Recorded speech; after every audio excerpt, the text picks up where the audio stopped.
Hello and welcome to the very first episode this year of F.E.M. We are so excited to be back with a new logo and a new team. I'm Paige. And I'm Anna. So you're probably sat there wondering, what exactly is F.E.M? Well, F.E.M stands for Female Empowered Media. Yeah, F.E.M is a place for all women to have a go in TV, whether that's making VTs, presenting, a production, all based around women empowerment. We'll be covering a wide range of areas, from women in politics and sport to our F.E.M suggestions of things and places that have the F.E.M seal of approval, spaces where as women we can be ourselves, you can try new things. Yeah, it's going to be a jam-packed season and I'm so excited. If you've got any suggestions for what you want to see on the show, make sure you message us on the Instagram at fem.e.m_TV. Here at F.E.M, we're all about women's rights. We have come such a long way, but still have so much further to go. Yeah, our reporter Sam has gone back to Manchester's roots to look at Emmeline Pankhurst. Let's take a look to see what she found out. Emmeline Pankhurst is one of the most famous women in modern British history. Arrested 3 times, Emmeline, alongside her daughters Christabel and Sylvia, organised the suffragette movement to campaign for women's rights to vote. And she started here in Manchester. I visited the Pankhurst Centre on Nelson Street and spoke to Heritage Manager Emma Macbeth about Emmeline's legacy. This space is where in 1903 Emmeline sat down with her daughter and 4 friends and they set up the Women's Social and Political Union, what later became known as the suffragette movement. Emmeline was fighting for women's rights here. She wanted people to get the vote because she said so many things that she'd seen in her life that affected women, they didn't really get a chance to say anything about because the people that were in charge of votes were men and it didn't really affect their lives. Emmeline and the suffragettes were seen as rebellious hooligans. They marched on the streets, delivered speeches to crowds of thousands and even broke windows in their militant fight for the vote. I asked Emma how the suffragettes' activism can inspire people today. I think what a lot of people feel when they come here is that it can happen from your own home. And I think that's what this building is about. It was her house. It was a place where women were meeting and they were using what they had to influence the lawmakers. All women were granted the right to vote through the Representation of the People Act in 1928. Unfortunately, Emmeline died just before the act was passed, but she knew change was coming. She also never got to see the impact her campaigning had on the future. But what would she think of the modern day? I think she would say there's still things left to be done. So although hers was a subject campaign, I think and I expect that had she been around now, she would be campaigning for other women's rights and trying to push those through. So I think she'd be proud of what's achieved in that respect, that women have the vote, but I think she'd think there's still way more work to be done. Because of Emmeline, women gained the right to vote. Her example encourages activism and her legacy lives on. Sam Stimpson, Manchester. That was really inspiring. Yeah, I think it's just so nice to see Manchester's connections to Emmeline and like that history, and to know it's like so close to us now is just, I don't know, it's incredible that you can kind of just walk through Manchester and you can see a statue of her and just, I think it's so easy to forget, like, oh wow, like how far we've come. Yeah, I mean there's so brave as well. like there's so much more we have to do. Yeah, don't get me wrong. But to like, I feel like it's so important to acknowledge that, like. Yeah, the bravery of those women, Absolutely. especially back then when women had so little, is inspiring. Like, it really is. It really, really is. But yeah, so as part of F.E.M, we have decided that each week we're going to give you F.E.M suggestions. And what that basically means is we send some of our team out before each episode to try something, whether it's a coffee shop, a run club, a yoga group, etc. Yeah, and for this week, we sent Sam and Freya. They headed over to the Northern Quarter to a female-run cafe called Nibble. So let's roll the VT and see how they got on. Good morning, everyone. It is Tuesday, and me and Sam are just off for a little coffee date at Nibble, which is a lovely little independently owned cafe. So I thought I'd take you along with us and come with us on this little vlog. I'm just about to leave and meet Sammy there, so yeah.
Okay, so what did you get, Sam? I went for a decaf oat latte and a triple chocolate brownie, which I've never tried before, but it does look pretty good. So Nice. we'll find out. Freya, what are you going for? I've gone for the fried potatoes with pepperoni and a fried egg. It looks bloody lovely, I can't lie. It's just very big though, but I'm excited. So what would you say was your review of Nibble? Ooh, I didn't expect that it to just be a little hidden gem right here. And it's a nice little surprise. I found it so cosy, so colourful, quite quaint actually. I would agree. I think it's a really nice little spot for some food, drinks. They had hot Vimto on the menu. That's always a win. That's always a win. I've never had a hot Vimto at a cafe before. I mean, it's a northern thing, I'm not gonna lie. Yeah, maybe all the little independents up here have it, but this is definitely the place to come if you want to get a hot Vimto. I love the chocolate brownie. If you love the chocolate brownie, Yeah, I really liked my potatoes. They were really nice. I like the little merch on they've got in the middle as well. It's really good. I think little notebooks. Yeah. You're doing great. Yeah, it's absolutely great. That and a coffee. I know. So I would say it's 4 out of 5. What would you say? I give it a 3 out of 5. Fair enough. But yeah, it's been a nice little day. Nice little coffee date that we get to film. So yeah, that's nice. That looks so good. Yeah. I am going to definitely be checking that out. Yeah. I mean, what about you, Paige? I'm definitely going to check it out as well. I've never been to Nibbles, so... Have you ever had hot Vimto? Yeah, but it wasn't exactly appealing. I didn't like it. What about you? I've never had hot Vimto. No, like I'm a Southern girl, so like it's not really been. But I know it's like a very popular thing up here. Is it not a thing down south? Not well. If it is, I've never really heard of it. I tell you what I loved about that cafe though, that they had a little like merch stand, and I don't know. You briefly saw it, but it had a lot of that like women can do anything and stuff. And like, I mean, I don't know about anyone else, but that for me gets the F.E.M stamp of approval. Yeah, so definitely. absolutely. I definitely want to check out those potatoes as well. They look so good. It's made me hungry. Good. It's made me hungry. Yeah, same. So Anna, yes. question for you. Okay. Have you ever heard of the pink tax? I haven't. No. Tell me more. Well, I'm glad you asked. Let's roll the VT to find out what it's all about. It's called the pink tax. People state that products aimed at women are more expensive than products aimed at men. Today we're here at Salford Shopping Centre to see if that's true. Let's go.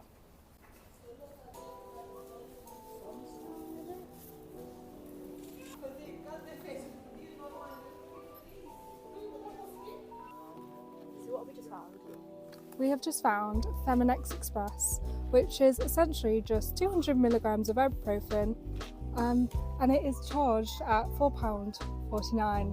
It's aimed at women to help with period pain. But yeah, I've got some regular ibuprofen. Yeah. That's mad. That is what it is. That is all it is.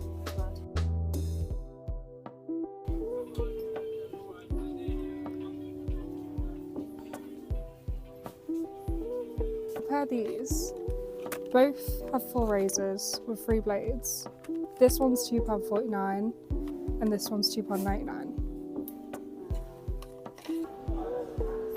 Whole food multivitamin, and it's reduced to clear, but the women's one is actually cheaper than the men's, which is very interesting. So interesting. Some little shots. The list is actually slightly shorter, and that is like £10 more than the men's.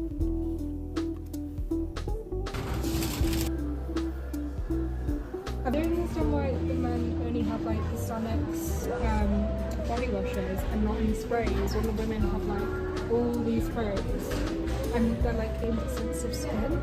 It is very separated though, isn't it? Like, Yeah. Dove Classic for men, £2.50. I wonder what Dove Classic is. It is £2.50. wow. So after all of our findings, what do you think? Is pink tax real or is it just a rumour?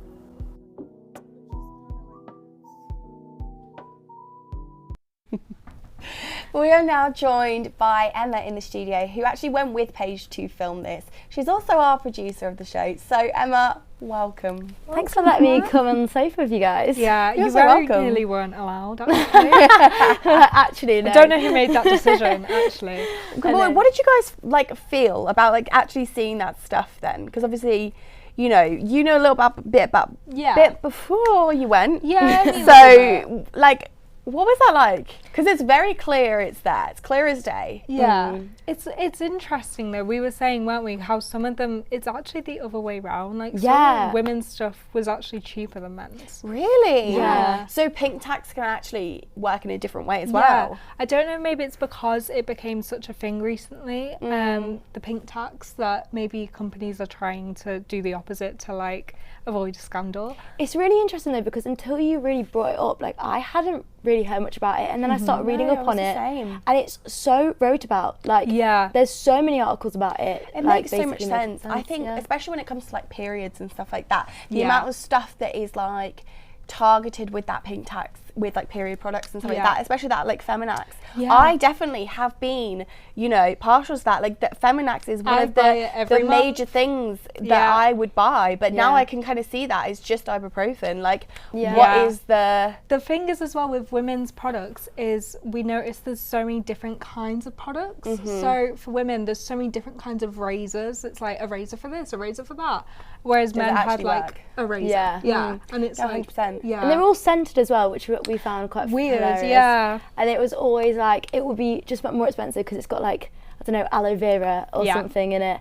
But it's really interesting. I think it kind of does work both ways. I think maybe because it is more known about the pink tax, that maybe it has evened itself out. But I think there's no doubt that because it's been written about so much, there must be something. Yeah, there must be. It's so on. Interesting though. Even like we were talking a lot about like the packaging, like being the female packaging being so different from the men's. Getting those pinks and stuff, floral pictures and everything like that. Even just the way the products are described when it's the exact same product, are described differently on the box. I think it's definitely something that needs a little bit more light shed onto it. Yeah. Definitely. So very interesting.